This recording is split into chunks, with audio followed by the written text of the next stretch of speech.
Good evening, good peoples. I've got Roundhill updates for you. Yesterday, Yeth and YBTC declared, and I waited on the Xdte, Qdte, and Rdte, and I wanted to update you as well on XPay. Now that I've added it to my comparison of all the um, S&P 500 and all those type, where I compare the Russell and I compare the Qs and I compare the S&P 500. What's happening in these volatile environments is a stability of these targeted funds like XPay and some of the Defiance ones are starting to show up. So I'm going to go back to including that here. All right, let's jump into XDTE. So what did they declare? 25 cents, almost identical to last week, a few pennies more, 0.256 versus 0.253 fractionally. So overall, the fund was down 0.5 week over week from 44.05 to 44, and the yield was up to 30%. So I kind of earmarked other close to 30% payouts. All right. So that's what we got for the S&P Roundhill weekly payer. All right, let's take a look. Oh, and in summary, this always gives a good view. So over this period of time, 16 months, this thing has done paid out 1734 and declined 806. So it's got a positive 11 or 11, sorry, 927, 28, 928. I could just put a column over here and sum it up, but visually I can see it. All right, so let's go to QDTE. What did they pay? Well, they paid a higher yield as they typically do because they're 23.238 while it's less than the XDTE payment. You're dealing with a cheaper fund, $44 for the other for the XDT and only 35 here. It also was up week over week. Um, so nice yield overall, pretty steady for these guys. And the Nasdaq's been performing well up to new highs. So I don't think I earmarked the 35%. You can see some, oh, here's a 35. I like to mark them in yellow.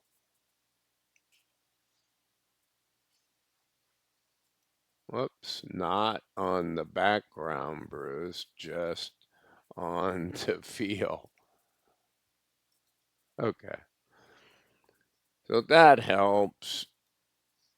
We've had some 36, we got down to 21 on some of those short weeks, at 31, at 32, 49 here in early May. Fantastic.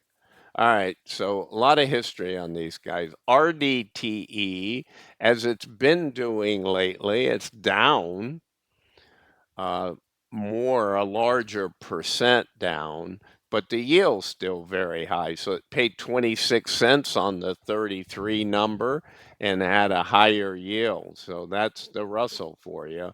I did mark a previous 40% payer, two of them, right? So we paid 40.91. Here's a 40.82, a 40.77. Some big payments in there. You got a 52. All right. So as I mentioned, I'm going to include XPay on here and include it in my summary before I kind of just the issue is this projects out ahead for a quarter, for 6 months, for a year, and it pays monthly and it just pays that amount, and then the NAV goes up or down based on how the S&P 500, which is its target fund, is. So it's targeting you to get 20% yield, and it's not in effect doing that because of some of the NAV. It doesn't have huge NAV. So I did sum up the total here. It's paid 861 over it. And see, it had a higher pay rate here when they launched in late October, and they said, okay, we're going to pay 97 cents. And so they had 297s, and then they set it forward. It must be for the year, to be honest, because there's 7 payments, and they don't seem to be changing it. And you see the yield is up there. The only issue to bring it down is some NAV, right? 11.38 over this period of time, which isn't bad. And you'll see in the comparison charts.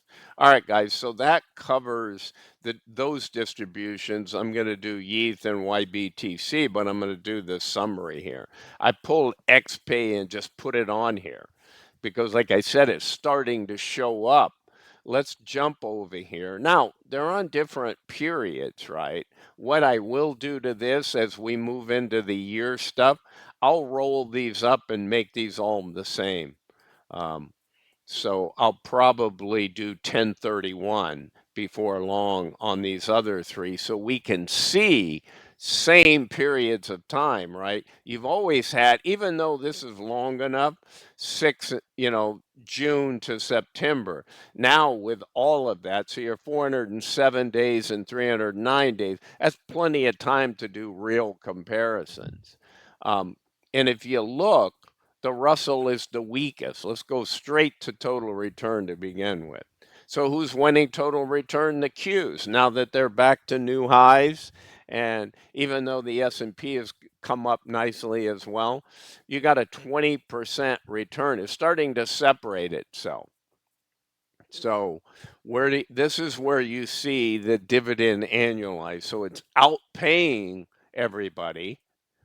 And not by that much here on RDTE, but here's where RDT suffers. Now, for a while, XDTE was winning this total return. They weren't paying as much, but they were holding the NAV. Now, it's only a 5% difference in the NAV, but a 10% difference in the payout. Excuse me. So that's what we're looking at. 20, almost 21% versus 16 and a quarter. And then how's XPay? Well, it's actually beating RDTE. Now there'll be periods of time that this thing can win in very down periods, right? All right, let's jump over to our XPay, our YBTC and Yeth. Let's jump into YBTC first. All right. As you guys know, this thing was monthly in the beginning, and then it evolved into going weekly for some time now. So what I did here, this isn't my exhaustive list, right? I have more BTC underlying comparisons, but I always want to have some in here so that you guys can see it because here I am reporting. So what did the last week do? Okay. It declared 31. Whoops, I have an issue. Let me go solve that, guys. I see what I did here right now.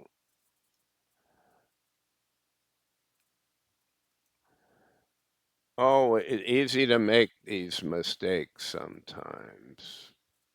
Where was I? Oh, yeah, the 3106. So obviously it didn't pay the same 2 weeks in a row. I worry about formatting, making sure I get the green, and then I copy something up when this was green and turn that one into orange. And if I'm not careful, I leave off the right page. So I'm getting it over on my other monitor right now. Okay, and it's up. Oh, I see what I did. I copied it into the, look at that. That's crazy. There's the pay, right? And I put it in the yield field. All right, I'll make it green.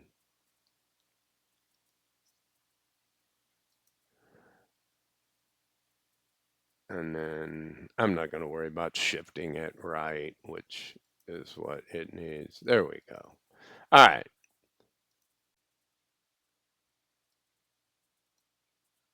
48. Look at that. It jumped up. But what's BTC doing? It's moving, right?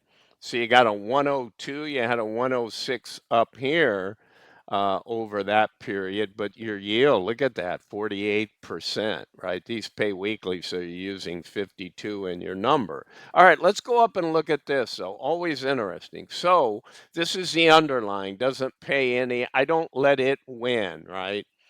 So I did want to, and again, this is not exhaustive. I have more in my individual video when I do all BTC payers. You guys have fed me more info and I got that one up to speed.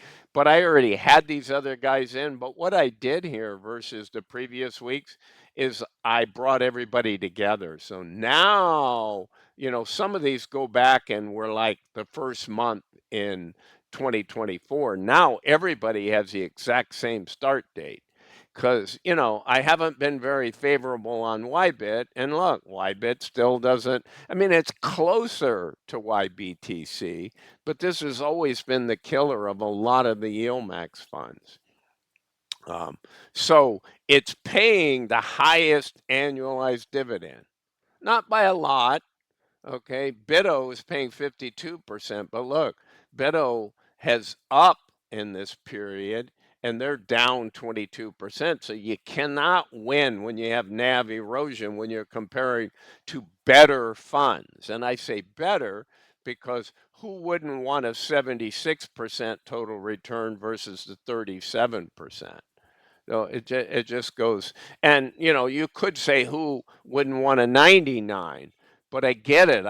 If I truly need income, I know I could sit and explain to you how you can get income and still own iBid and sell calls or do something, right? Sell some shares, but I get it. People want to be in the income fund. So to me, the clear winner here is Bitto over this last 272 days. Now, look to my video this weekend when I cover all the BTCs. So there's a couple more in here. The issue is most are newer. So is the comparison fair? No, but what I'll start doing is if something's only a month old or 6 weeks old, then I'll show these guys with the full time, and then I'll say, okay, well, what if they only had that same period as the new guy? Is the new guy really that much better? So that's what I'm doing because nobody asked me to do that, but I understand it to be fair, right? I can't sit here and say, hey, this is the best thing since sliced bread and it only has 6 weeks. Like we got all excited about MSTR new funds when, what was it, IMST paid 701. Well, what did they do? The next month they came out and paid like $1.86. So it's still a good fund. It looks to be competitive. It's just not the rock star that it appeared to be. Okay.